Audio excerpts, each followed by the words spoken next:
सोचो, पुराने समय में सिर्फ रेशम के धागों से ऐसी कला बनाई जाती थी जो दूर से देखने पर बिल्कुल पेंटिंग जैसी लगती थी। और हैरानी की बात यह है कि इस एक मास्टरपीस को तैयार करने में कभी-कभी महीनों तक लग जाते थे। सबसे पहले रेशम के कोकून्स को गर्म पानी में उबाला जाता है, जिससे उनसे बारीक रेशम के धागे निकलने लगते हैं। धागों की मोटाई एक जैसी बनी रहे, इसलिए रीलिंग के दौरान लगातार नए कोकून्स मिलाए जाते हैं। इसके बाद कच्चे रेशम को बेकिंग सोडा वाले पानी में उबाला जाता है।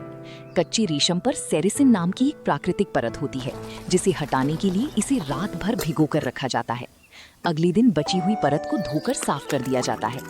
अब रेशम पहले से ज्यादा चिकना, मुलायम और चमकदार हो चुका होता है। साफ किए गए रेशम को सुखाया जाता है और फिर हाथों से बनाई गई पुरानी डिजाइन के हिसाब से बेस फैब्रिक को काटा जाता है। रीलिंग मशीन में घूमने के दौरान धागे आपस में उलझ जाते हैं, इसलिए एम्ब्रॉयडरी शुरू करने से पहले उन्हें ध्यान से अलग किया जाता है।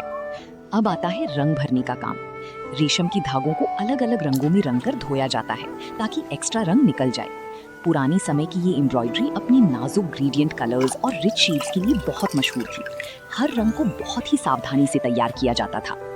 रंगने के बाद कपड़े को दोबारा सुखाया जाता है और फिर फ्रेम पर कसकर लगाया जाता है। इससे एम्ब्रॉयडरी करते वक्त कपड़ा बिल्कुल सीधा और तना हुआ रहता है।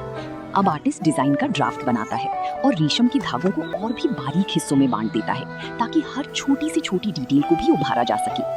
उसके बाद धागा सुई में डाला जाता है और असली कला की शुरुआत होती है। एक एक स्टिच बहुत ही ध्यान और सफाई से लगाया जाता है। धीरे धीरे कपड़े पर एक जीती जागती तस्वीर उभरने लगती है। इस पुरानी एम्ब्रॉयडरी कला का इतिहास 2500 साल से भी ज्यादा पुराना माना जाता है।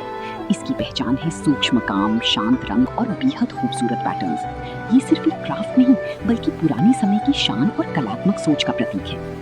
इस कला में जानवरों की खाल, मछलियों की स्केल्स और पानी की लहरों जैसी टेक्सचर्स को इतनी सफाई से दिखाया जाता है कि देखकर यकीन करना मुश्किल हो जाता है कि ये पेंटिंग नहीं, बल्कि धागों से बनी एम्ब्रॉयडरी है। जब पूरा डिजाइन तैयार हो जाता है तो उसे फ्रेम में सजा दिया जाता है और तब सामने आती है एक ऐसी कलाकृति जिसमें हजारों बारीक स्टिचेस के साथ एक कलाकार की मेहनत, धैर्य और हुनर छिपा होता है। और शायद इसीलिए आज भी पुराने समय की ये हैंड एम्ब्रॉयडरी दुनिया की सबसे अनमोल कलाओं में से एक मानी जाती है।